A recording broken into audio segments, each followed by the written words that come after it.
Welcome to the AI Central Podcast, brought to you by Human Driven AI.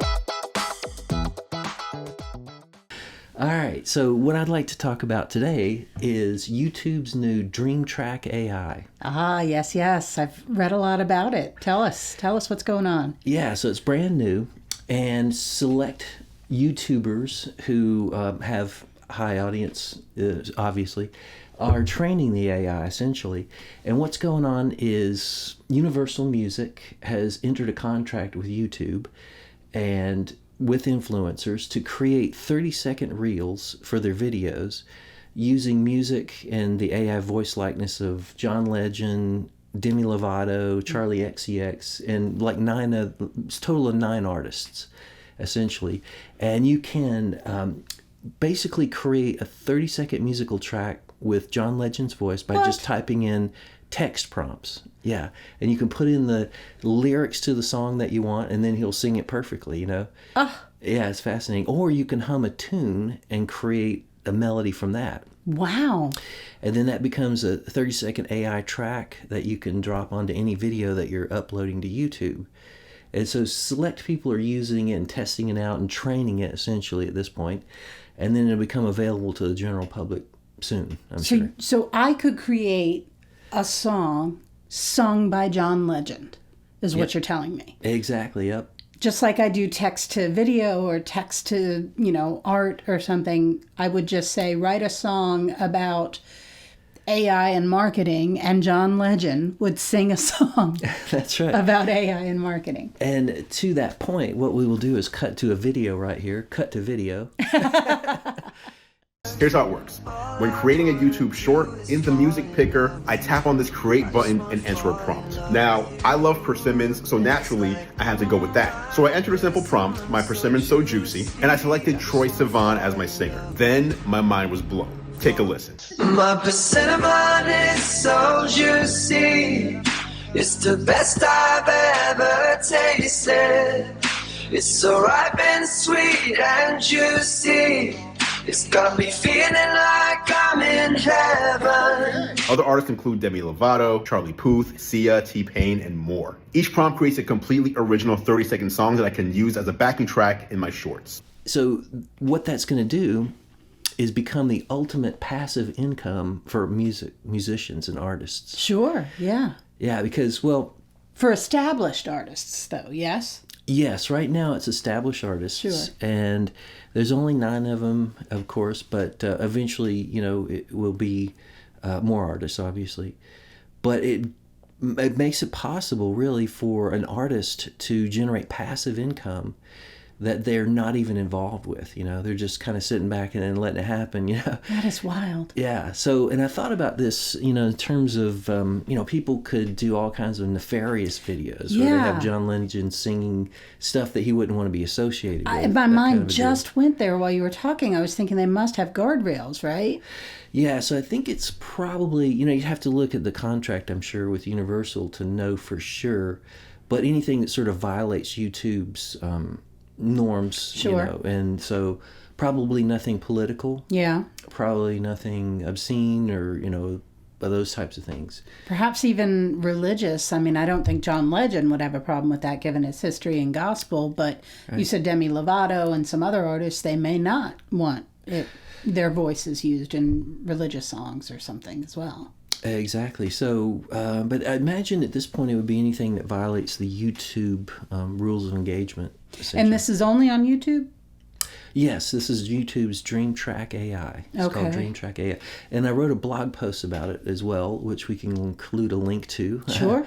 And then people can check that out. But yeah, historically, the ultimate passive income would be the recording. Right. And it would be a vinyl record, a physical copy that you could sell. And then, of course, eventually streaming. And streaming became your passive income. But you still had to have gone into the studio and sat there for hours recording it and creating songs and getting creative with it and writing lyrics and being an artist, essentially. But ultimately, this passive income is truly passive because you're not even involved at all. Yeah, so you're getting the cream off the top every time your voice likeness is used. So it could be a very powerful tool. And It will be extended to artists that are under contract. My question is, I'm an independent artist. I'm not under contract with anybody. How does that work for me, you know? Yeah. So I did some research on that, but so it's so new that right now it's just an experimental stage, so I don't know how that's going to play out. Sure. But it brings up a fascinating aspect of art, and that is, you know, is it art or music? And when it's generated in that way, you know. Generated by AI, you mean? By an algorithm, essentially. Yeah. Yeah. Yeah, I Or mean, AI. I think it is still art. You know, obviously, I think this case where you're creating something using someone else's voice, that's a whole other can of worms, really. Yeah. But I know that Google also, Google's DeepMind also launched Music FX DJ and Music AI Sandbox, which is straight up text to music, where you can compose music just by saying what it is that you want to compose. Yeah. And the sandbox allows for collaboration with other artists. So, I mean, that to me still is music and still is art. Sure, yeah. Yeah, and I have no problem with this, too, because I grew up, I cut my teeth on electronic music, experimental electronic music. Right. And there's a lot of music that's written with an algorithm. For example, Ioannis Xenakis is an architect composer, and so the way he writes music is by creating a mathematical algorithm, and then each time you input a note, it generates an entire composition essentially from his notes, you know. Now you've done that, right? I've seen something where you had the computer, you gave it a couple of things, and then the computer was creating the music.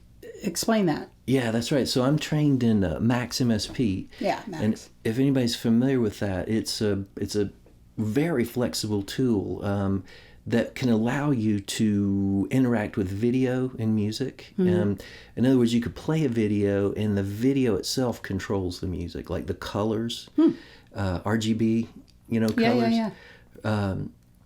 And so those color palettes can actually change the timbre and tone and the notes that are played. You can have it use any type of information, MIDI or sound or anything to control the music.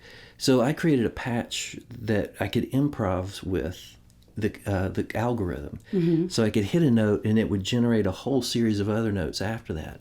And then I could it would record what I was playing. And then as it played back, I could hit notes on the keyboard, not the piano keyboard, but the computer keyboard, hit a couple of letters, and I had an algorithm in there that would change what was playing based on the notes that I hit on the keyboard and the notes on the computer keyboard.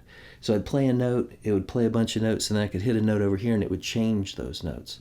So it's like you're improvising with Max MSP.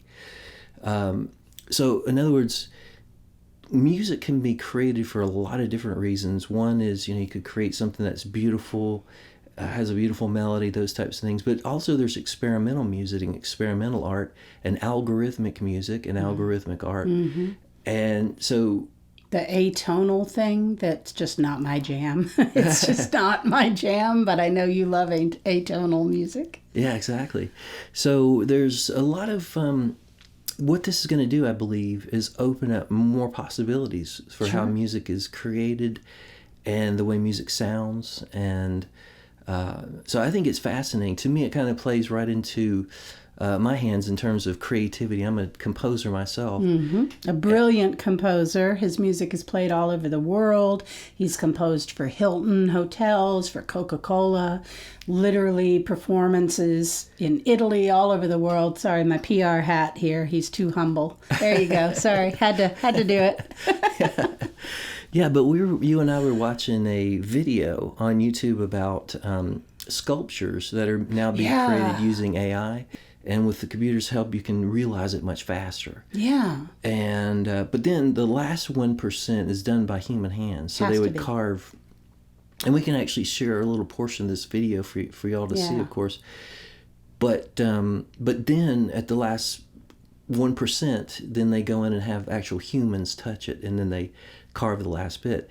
And what was fascinating is in the video, you could see that they had like tons of different statues they created, and there was like So that opens up the possibility not to just create human figures and try to be as realistic as possible. You create like abstract sculptures and unusual things that you wouldn't be able to do normally, because it would take you like months to carve a statue out of stone. But this way you can do it in like a fraction of the time with a lot less effort, lots less cost. So the cost of statues will be less, of course. You're going to have more creativity, more possibilities with less effort, but it's still creativity, because it comes, your artistic vision does it.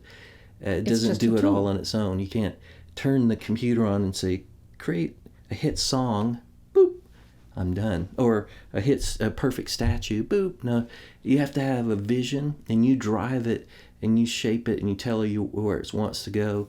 Just like algorithmic composition or whatever, it's a concept, and you're in the driver's seat. Yeah, I mean, that makes perfect sense, and I agree. Look, it goes back to why we named the company Human-Driven AI, because AI is just a tool. You have to have that human driving it, and that's true in art as well. Just yesterday, I was using Canva to create some examples for a speech I'm giving next week, and so I was, messing around with a template. And you would think, oh, it's a template, you can't mess around with it. But you can still mess up a template that looks beautiful originally, but if you are not an artist and you don't have that artist eye, you can destroy a beautiful template, even if it's created by AI. Yeah. And this also reminds me of, I remember when CGI, computer-generated imagery and computer CGI movies and stuff started first coming on the scene. I was quite aware of it because one of my sisters is a brilliant artist and worked in CGI for a while, and I helped co-write and produce a computer animated movie. And a lot of people, when CGI was first coming out, particularly a lot of animators, were like, oh God, this is going to destroy our whole field and stuff. But you still have to have that human artistry driving the tool of CGI. You still have to have an illustrator design the characters. You have to have a modeler to actually build the character in the CG world. You have to have the animator to do the puppetry of the character. A lighter has to come in who understands lighting and shadows and textures and all of that. So all of the AI is really just, like you said, becoming a tool that is enabling artists to do much more and create things that they simply couldn't have created before. Yeah, exactly. Yeah, it's fascinating.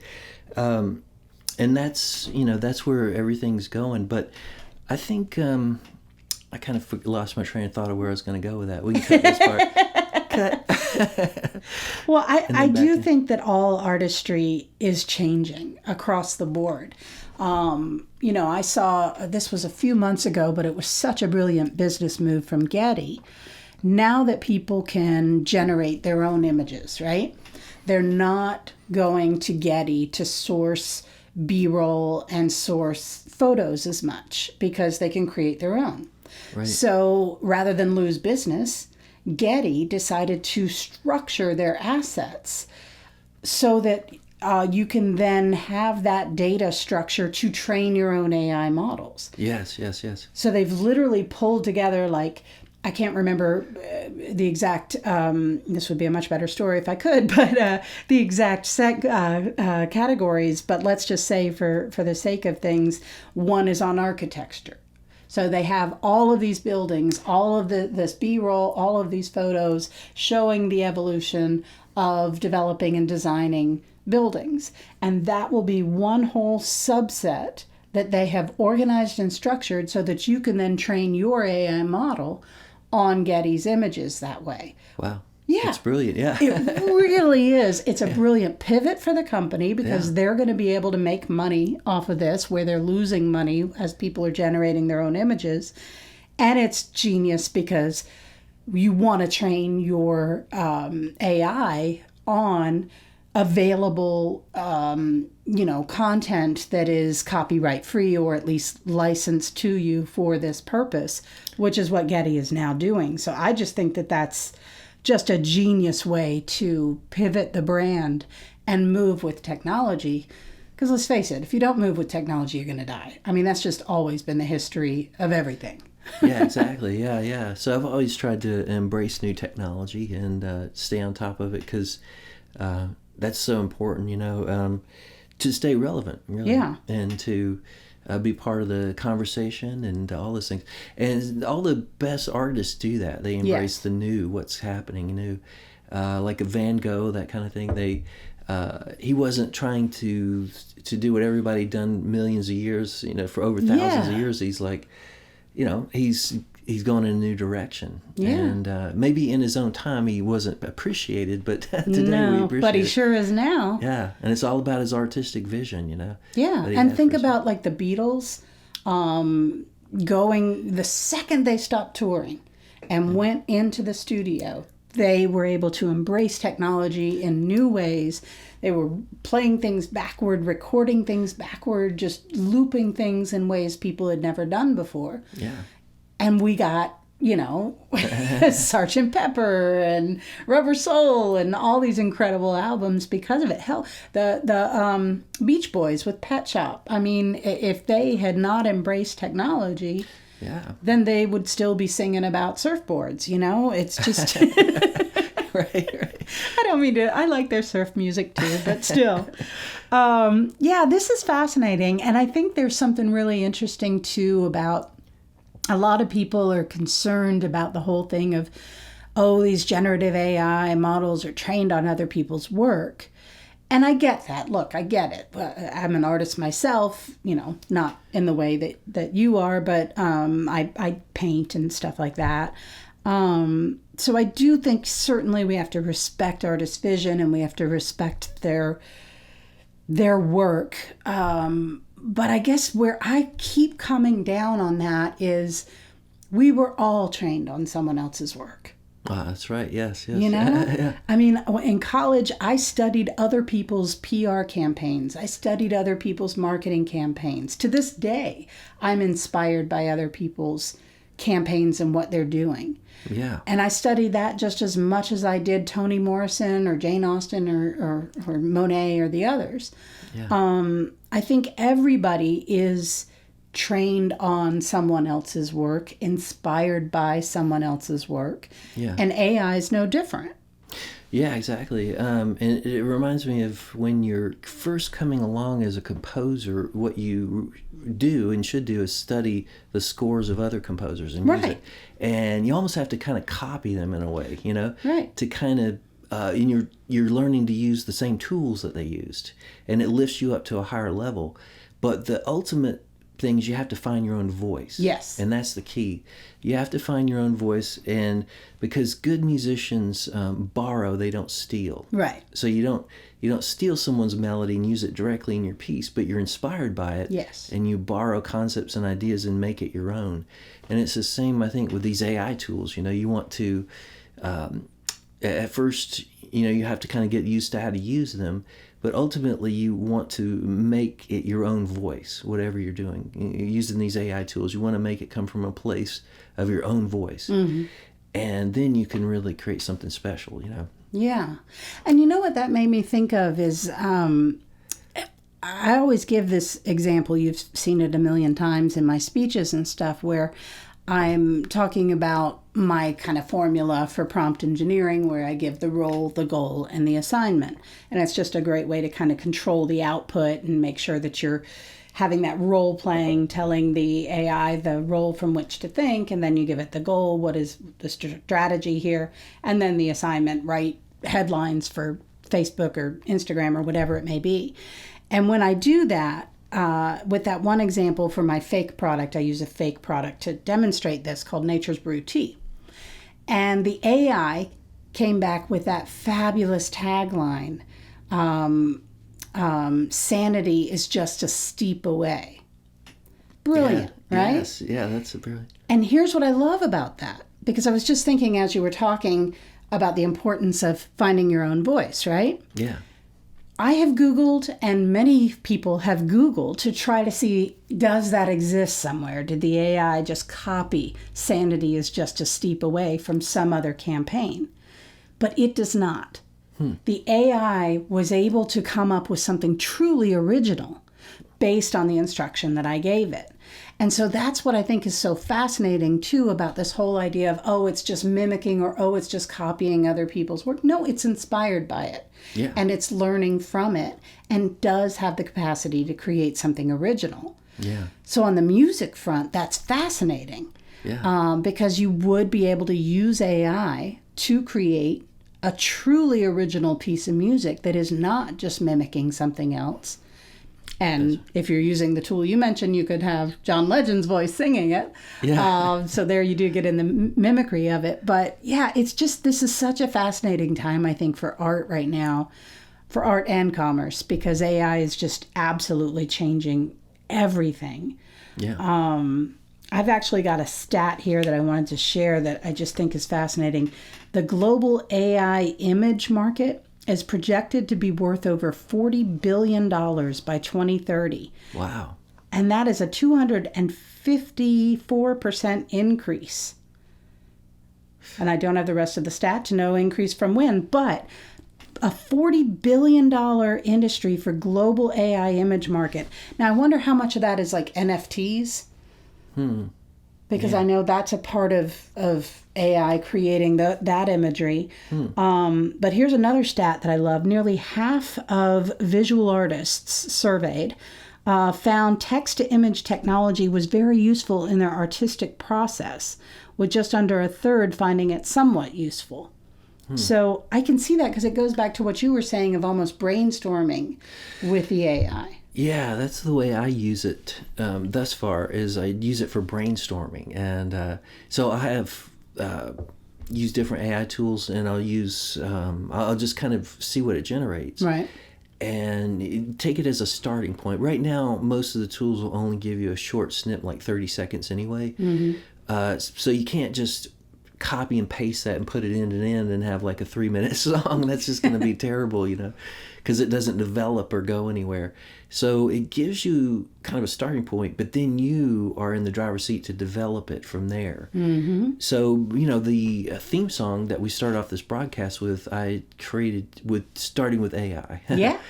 And so actually what it was I was using stacks, and I created like 4 stacks of instruments, and I kind of cycled through a bunch of different sounds and tunes and bass lines and drums and beats and everything. And then I finally got to one that sounded pretty good, and I was like, that's cool. I really like what the guitar's doing, the bass there. So I pulled that over into Pro Tools, time aligned it, which is where you can tell it, Pro Tools, that this is 4 beats, and it'll tell you what the tempo is, and then you can get it on the grid. And then I don't use that track, though. I don't use that track because the sound quality is terrible. So I basically listen, and I'm like, okay, the drum beat is doing this. So I drop a MIDI track in there, put a drum instrument on there, and turn it into MIDI. So I can control like the kick on one track by itself, and then I can control the snare and the cymbals. So I'm basically recreating it. That's 30-second clip. And then over that, I can create my own little melodic ideas, but then I got to come up with another section after that. So that's where you use that as inspiration and brainstorming, and then from there you drop it in Pro Tools, and then you build the rest of the song yourself. So that's the way I've been using it thus far, and it's really it's great. Really, it's like having a partner to compose with, essentially. They'll throw an idea out. It's like John Lennon and Paul McCartney, Yeah. sharing their ideas, and then they're like, hey, I like that. Let me try this.